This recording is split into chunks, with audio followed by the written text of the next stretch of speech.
الله الرحمن الرحيم الحمد لله رب العالمين الرحمن الرحيم مالك يوم الدين إياك نعبد وإياك نستعين اهدنا الصراط المستقيم صراط الذين أنعمت عليهم غير المغضوب عليهم ولا الضالين آمين اللهم صل على سيدنا محمد الفاتح لما أغلق والخاتم لما سبق ناصر الحق بالحق والهادي إلى صراطك المستقيم وعلى آله حق قدره ومقداره العظيم.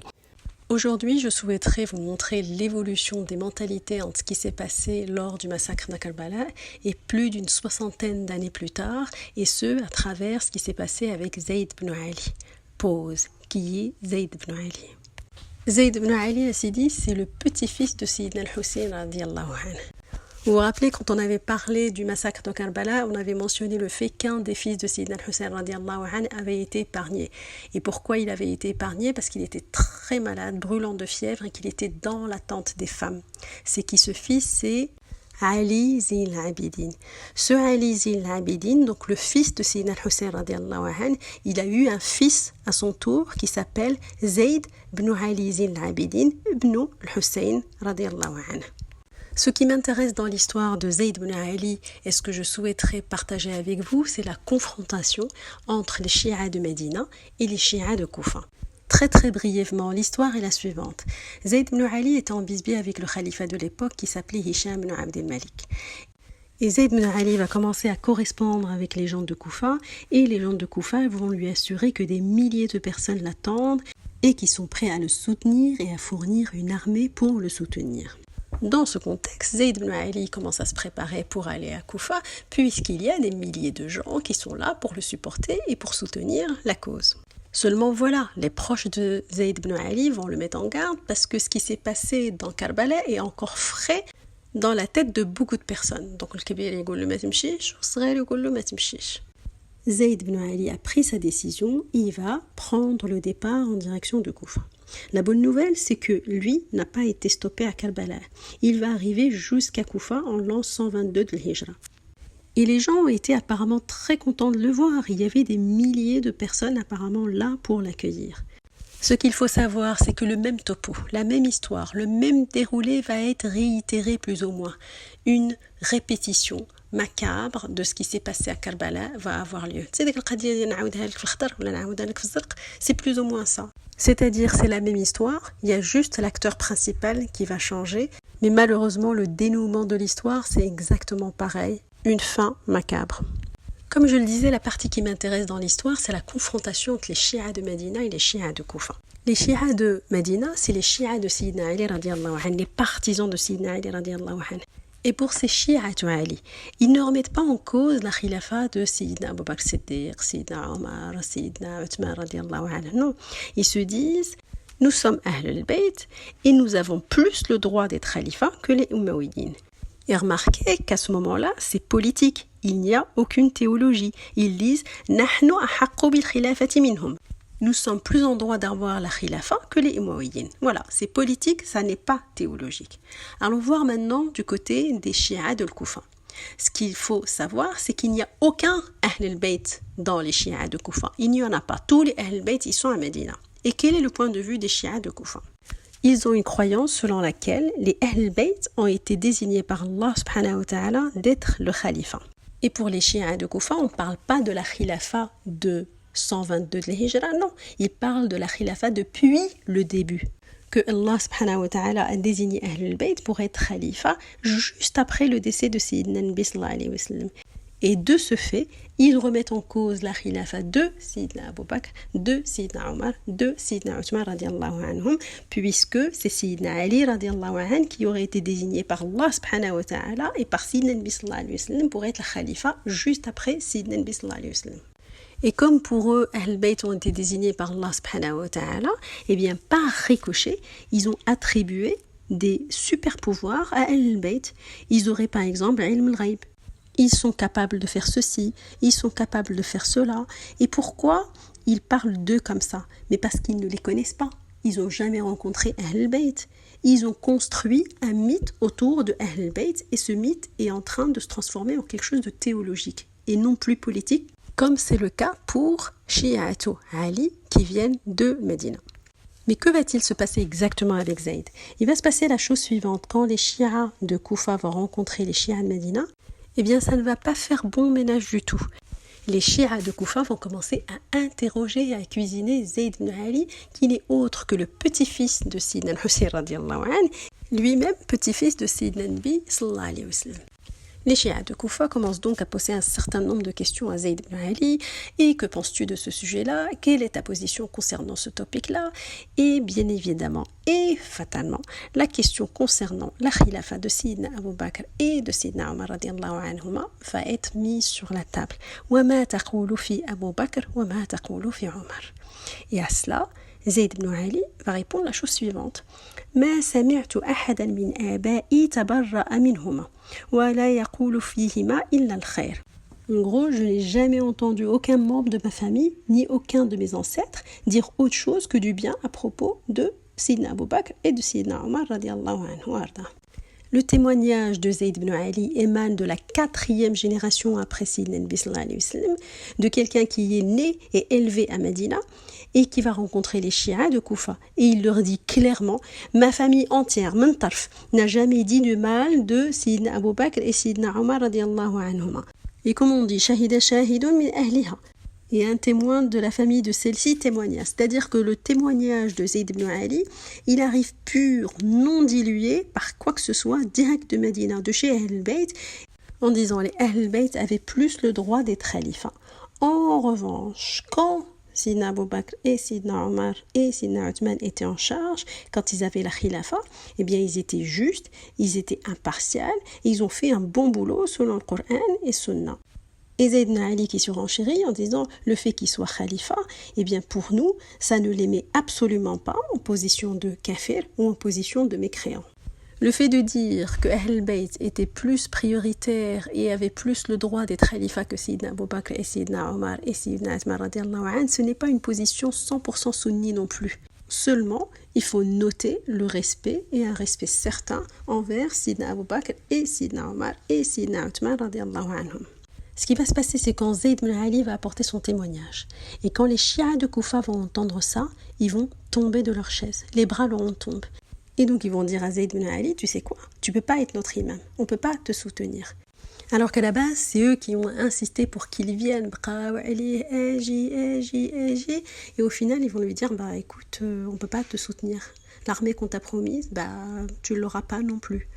Et Zayd ibn Ali était choqué. Il leur dit, mais qu'est-ce que ça veut dire? Je suis celui qui vient de Médina. Je représente Ahl Bayt. Vous n'avez aucun Ahl Bayt parmi les Shi'as de Koufa.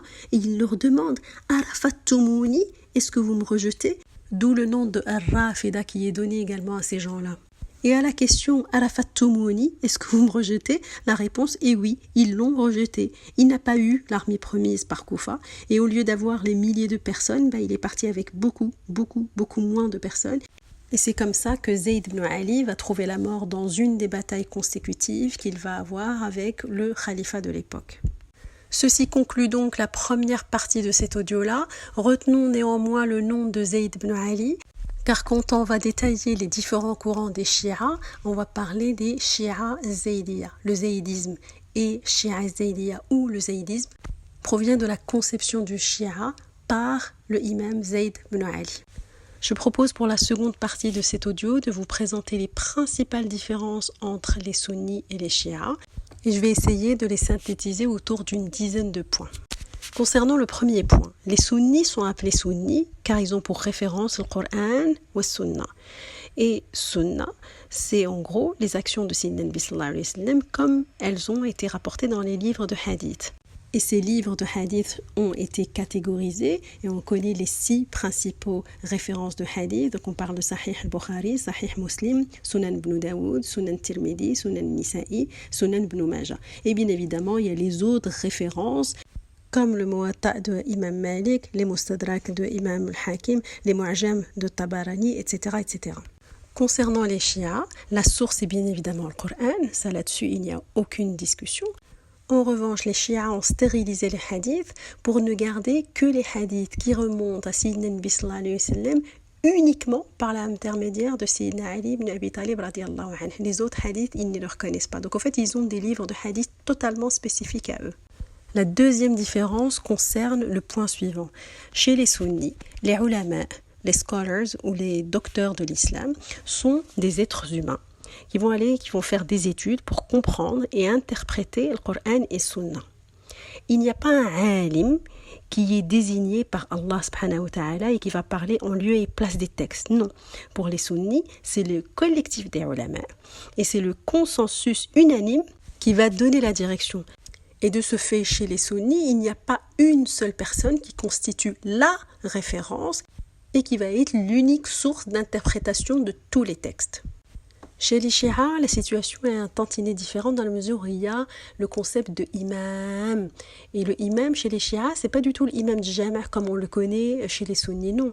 Le imam, chez eux, est très particulier, c'est-à-dire son investiture est divine. Il a été nommé par Allah subhanahu wa ta'ala et son investiture a été confirmée par Sayyidina Nabi sallallahu alayhi wa sallam. Elle a été aussi confirmée par le imam précédent. Et de ce fait, le imam a un statut très particulier parce qu'il doit être extrêmement instruit en religion. Il est juste, il est ma'soum, il est exempt de défauts. Et donc, c'est quelqu'un de parfait, au fait. Il a été nommé par Allah subhanahu wa ta'ala, par Sayyidina Nabi sallallahu alayhi wa sallam et par le imam précédent qui lui-même a eu exactement les mêmes conditions. La troisième différence concerne le leadership. Chez les sunnis, être leader d'une communauté ne veut absolument pas dire que le leader a été nommé ou a un statut divin. Pas du tout, on peut avoir des bons leaders comme on peut avoir des mauvais leaders. Là où chez les chiites, le leader politique est religieux et encore une fois, ce imam. Et ce imam, on vient de le voir, il a un statut très particulier, il est exempt de défauts maçons. Donc, par définition, ce leader de la communauté est un être parfait. La quatrième différence est la suivante. Les chiites croient que depuis le début, Sayyidina Nabi sallallahu alayhi wa sallam voulait que son cousin et son gendre, Sayyidina Ali radiallahu anhu, soit le imam après lui. Et donc ils vont interpréter chaque événement de la Sira Nabawiyya avec ce prisme. Chaque événement incluant Sayyidina Ali radiallahu anhu va être quelque chose qui va démontrer et illustrer que Sayyidina Nabi sallallahu alayhi wa sallam a nommé explicitement Sayyidina Ali radiallahu anhu comme successeur pour qu'il soit le imam après Sayyidina Nabi sallallahu alayhi wa sallam. Là où chez les sunnis, Sayyidina Nabi sallallahu alayhi wa sallam n'a pas du tout désigné de successeur, les événements où Sayyidina Ali radiallahu anhu fait figure dans la Sira Nabawiyya ne sont pas interprétés de la même manière. Si Sayyidina Nabi sallallahu alayhi wa sallam a fait l'éloge de Sayyidina Ali radiallahu anhu dans telle ou telle situation ou dans telle ou telle circonstance, cela ne veut pas dire que Sayyidina Ali radiallahu anhu a été nommé comme étant le successeur ou le imam après Sayyidina Nabi sallallahu alayhi wa sallam. D'un point de vue sunni, là où Sayyidina Nabi sallallahu alayhi wa sallam a explicitement demandé quelque chose, c'est quand il ne pouvait plus être le leader de la salat sallallahu alayhi wa sallam juste avant son décès, Sayyidina Nabi sallallahu alayhi wa sallam a insisté pour que Sayyidina Abu Bakr Siddiq radiallahu anhu soit le leader de la salat. Et Sayyidina Abu Bakr radiallahu anhu l'a fait du vivant de Sayyidina Nabi sallallahu alayhi wa sallam. Là, les faits, du point de vue sunni, c'est que Sayyidina Nabi sallallahu alayhi wa sallam n'a pas laissé de guidance explicite concernant le successeur après Sayyidina Nabi sallallahu alayhi wa sallam, après lui. La cinquième différence concerne Ahl al-Bayt. Selon les sunnis, il y a des maqams pour certaines personnes. Il y a le maqam de ceux qui ont suivi la voie de l'islam depuis le début, as-sabiqoun al-awwaloun. Il y a un maqam pour ceux qui ont fait les deux hijras, la première hijra pour Abyssinia et la seconde hijra pour Medina. Il y a un maqam pour ceux qui ont fait uniquement une hijra. Et il y a bien évidemment le maqam très spécifique de Ahl al-Bayt et le maqam très particulier de Ahl al-Bayt. Et chez les sunnis, bien évidemment, les Ahl al-Bayt sont extrêmement aimés, extrêmement appréciés, extrêmement chéris. C'est des rôles modèles. Et là, il faut être un tantinet prudent parce que c'est pas parce que tu es un parent de Sayyidina Nabi sallallahu alayhi wa sallam que tu es Ahl al-Bayt. Par exemple, Abu Lahab n'est pas du tout Ahl al-Bayt, même s'il est l'oncle de Sayyidina Nabi sallallahu alayhi wa sallam. Bref, vous l'avez compris, le maqam de Ahl al-Bayt chez les sunnis, c'est un maqam extrêmement particulier. Là où chez les chiites, les Ahl al-Bayt sont réputés pour avoir des super pouvoirs, et puis la définition même de Ahl al-Bayt chez les chiites est différente dans la mesure où, par exemple, Ummahat al-Mu'minin ne font pas partie de Ahl al-Bayt. Donc il y a une différence concernant qui est Ahl al-Bayt et qui ne l'est pas, et le fait que chez les chiites, les Ahl al-Bayt ont été qualifiés d'avoir des super pouvoirs. La sixième différence va concerner le concept des imams chez les chiites. Et ici, on va s'intéresser plus exactement au nasab, à la lignée des imams. Chez les chiites, les imams doivent appartenir à la famille de Sayyidina Nabi sallallahu alayhi wa sallam et doivent faire partie de la lignée de Sayyidina Ali radiallahu anhu et de la Fatima radiallahu anha. Et on va voir à la fin de cet audio qu'il y a plusieurs courants de chiites et selon qu'on fasse partie de tel ou tel courant de chiites, on va reconnaître telle ou telle lignée de imams.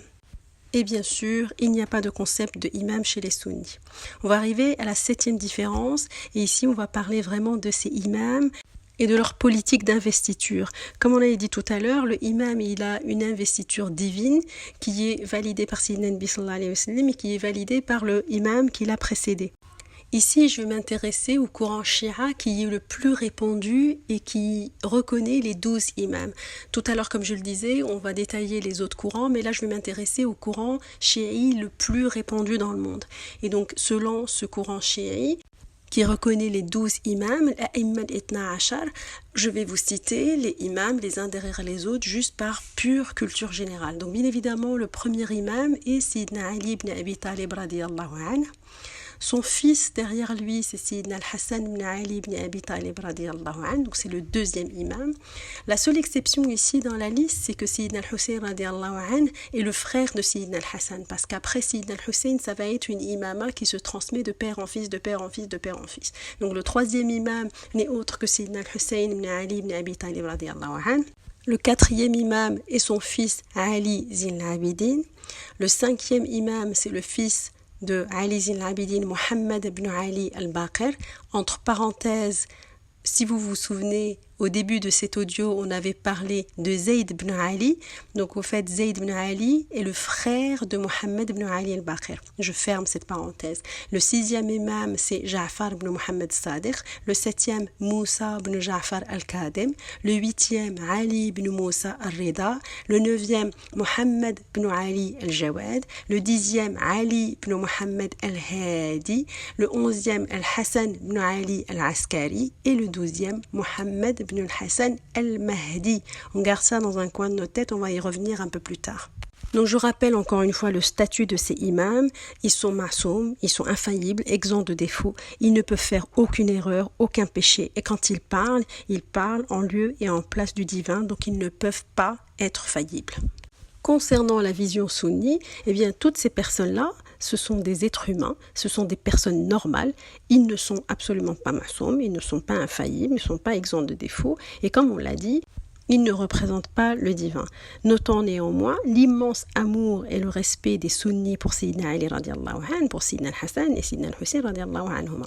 Et by the way, Sayyidina Ali, Sayyidina al-Hussein, Sayyidina al-Hassan radiallahu anhu n'ont jamais revendiqué qu'ils étaient des représentants de Dieu et qu'ils étaient maçons. La huitième différence concerne le point suivant. Comme on vient de le voir, selon les chiites, il y a le concept de imam. Et le imam, c'est le leader de la Ummah. Et donc, la question qui se pose, c'est qui le imam actuel, aujourd'hui, de nos jours? Qui est le imam? Shkuna Wad Sid. Pourquoi est-ce qu'on n'en a jamais entendu parler?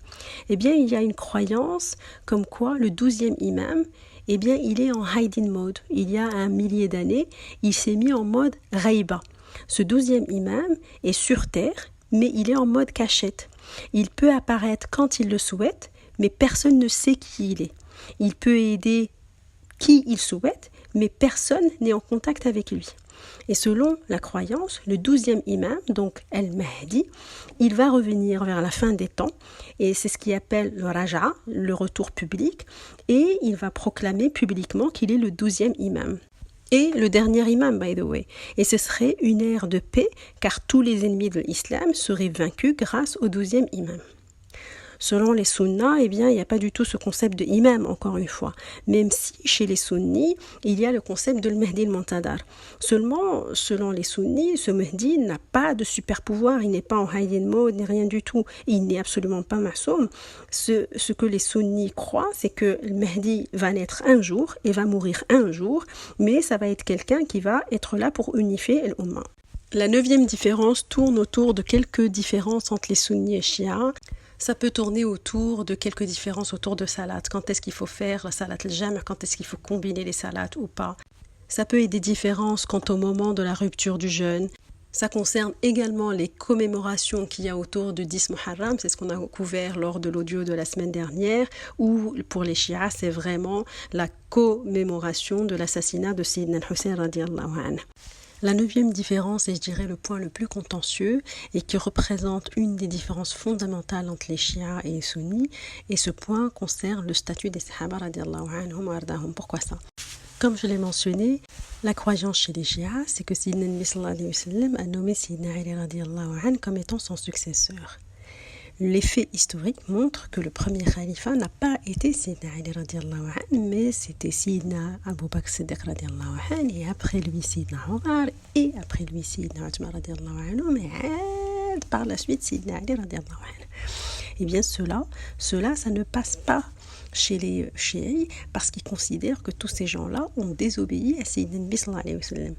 Et donc leur position envers les sahaba, et notamment Sayyidina Abu Bakr, Sayyidina Omar radiallahu anhum et Lalla Aisha radiallahu anha, a été très très radicale dans la mesure où il les qualifiait de kafir, de mécréants, carrément.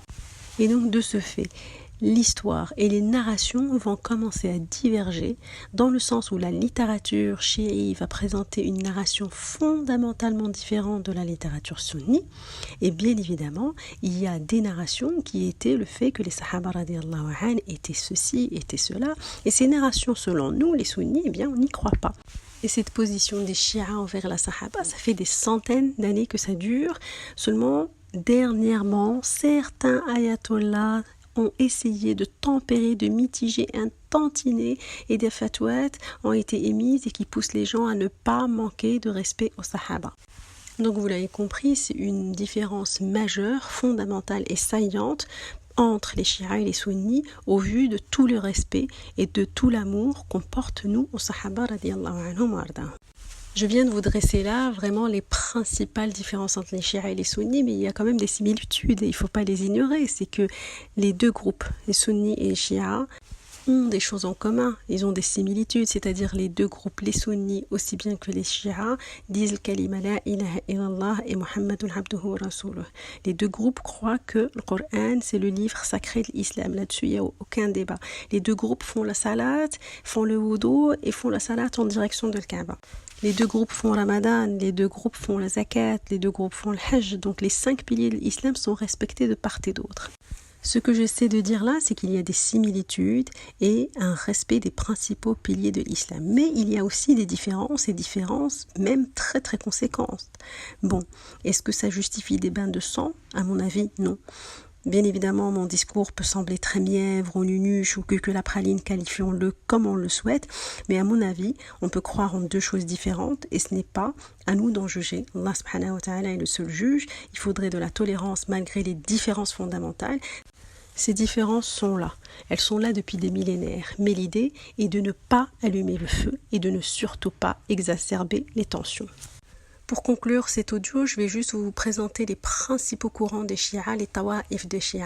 Il y a d'abord le plus grand courant, c'est les chiites duodécima, ou ce qu'on appelle les chiites Ithna Ashar, et c'est ceux-là qui croient en les 12 imams dont j'ai parlé un peu plus tôt dans cet audio-là. Ces chiites sont plus présents en majorité en Iran. Ensuite, il y a le ismaïlisme, les chiites ismaïliens. Et ceux-là, ils se sont scindés après le fils de Ja'far Sadiq, qui était Moussa al-Kadhem. Et ceux-là, ils croyaient que Moussa al-Kadhem n'était pas légitime et qu'il fallait que ça soit son frère aîné, Ismaïl ibn Ja'far Sadiq, d'où l'Ismaïlia. Donc il y a eu un shift, encore une fois, concernant les imams. Et tous les courants, les tawa'if, ils vont se splitter parce qu'il y a une divergence concernant tel ou tel imam. Les chiites ismaïlis ne sont pas vraiment localisés dans un pays. Ils sont assez dispersés, il y a des communautés un peu au Pakistan et en Syrie. Après, il y a le zaydisme, les chiites zaydiya, et c'est de ceux-là dont je parlais tout à l'heure et qui viennent de Zayd ibn Ali. Et les chiites zaydiyin sont plus localisés au Yémen. Et bien évidemment, il y a d'autres courants et d'autres tawa'if, mais l'idée, c'est de ne pas détailler toutes les tawa'if et tous les courants. Je pense qu'avec cela, je vais clôturer l'audio d'aujourd'hui. Vous avez compris que j'ai essayé de brosser un tableau très très high level de la jeunesse de Shia, de qui sont les Shia, d'où ça vient, quelles sont les principales différences, où est-ce qu'on en est aujourd'hui. Ce n'est absolument pas quelque chose de détaillé, mais cela permet de comprendre. Voilà, je vais clôturer l'audio d'aujourd'hui. Je vous donne rendez-vous la semaine prochaine, Inch'Allah. Wassalamu alaikum wa rahmatullahi ta'ala wa barakatuh. Allahumma salli ala sayyidina Muhammadin al-Fatih lima, ughliqa wal khatimi lima, sabaqa nasir al-haqq wal haqq wal hadi ila siratika al-mustaqim wa ala alihi haqqa qadrihi wa miqdarihi al-azim. Wassalamu alaikum wa rahmatullahi ta'ala wa barakatuh.